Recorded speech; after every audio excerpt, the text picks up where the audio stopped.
Hi, I'm Mark Baber and I'm the Technical Marketing Manager here in the UK and Ireland for Sony's photo channel. Now I've managed to get my hands on one of the early samples of the A7c. We've had a few hours with it and here's a closer look at what this camera can do.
So here it is, it's the new A7c from Sony. It's a completely new design, a completely new concept. Its flat retro modern design is really appealing, and it also has a flip out screen that you now find on the A7S Mark III. You'll be familiar with the dials on the back. It has a small grip and it also has a side EVF, very much like the A6000 series. When we turn the camera over, you'll see the battery compartment contains the Z battery, and this will give you longer life than, say, the W battery you find on the Mark I versions. So let's turn the camera to the side and you'll see we've now got three new compartments. So the bottom slot is for the headphone jack and the USB port. The middle door, or the middle section, is for the SD card. There's one slot on the A7c. And the top slot is for the microphone.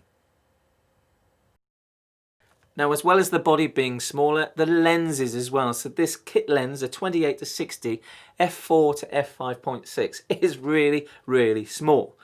It's a open and click system, so you have to open the lens, and once it's clicked into position, you are at the 28mm range.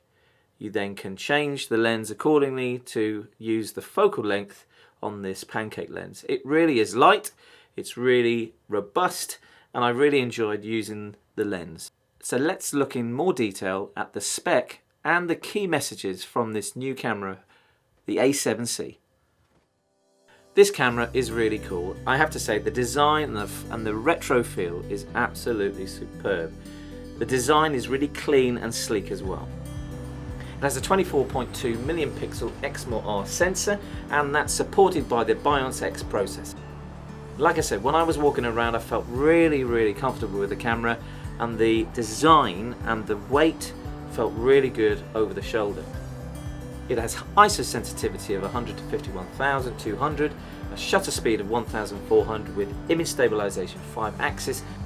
It's 20% lighter than the A7 III as well, and has the same autofocus system as the A7 Mark III. So as well as being a really good camera to take on street photography, I took it out to a local nature reserve, and so it's great for landscape and also travel photography. And it also has this new monocoque construction which gives it its robustness but keeping the weight and size down. The autofocus is lightning fast, and if you're familiar with the A7 Mark III, it really does perform well. The new shutter unit mechanism reduces vibration. The new 28-60mm lens is really small, and it really complements this body. Put all that lightness together, it's around 300 grams lighter than the A7 III kit if you compare the two together. So just like the A7S Mark III, you can now control the speed and the sensitivity of the autofocus with the new A7c. Most alpha users know that you can transfer images straight to your phone. Now this is without any Wi-Fi connection, it's Wi-Fi direct. And whilst I was transferring the images to my phone, I then could upload to social media. And like the ZV-1 and the A7S Mark III, the A7c now has a flip out screen. This is really good for vlogging, especially if you've got a grip to accompany it. Our alpha cameras have USB charging. This is no different to the A7c. This is ideal if you're out street photography or you're doing landscape like I was here at the nature reserve. I was able to charge the camera with my external power bank. Superb camera for stills but also for video. It can shoot 4K 30p, Full HD 120p with no recording limit, so it's ideal for vlogging and filmmaking. So that was the A7c, and I have to say the handling and the look of the camera really appealed to me. The files in the camera were excellent, especially the JPEG straight out of the camera, and the eye autofocus in video was just superb. It just nailed the shot every time. And the lens as well, the 28-60 was so small that when you combine the two together you hardly know that you've got the camera on you. So a fantastic camera for stills and video, especially if you're a hybrid shooter.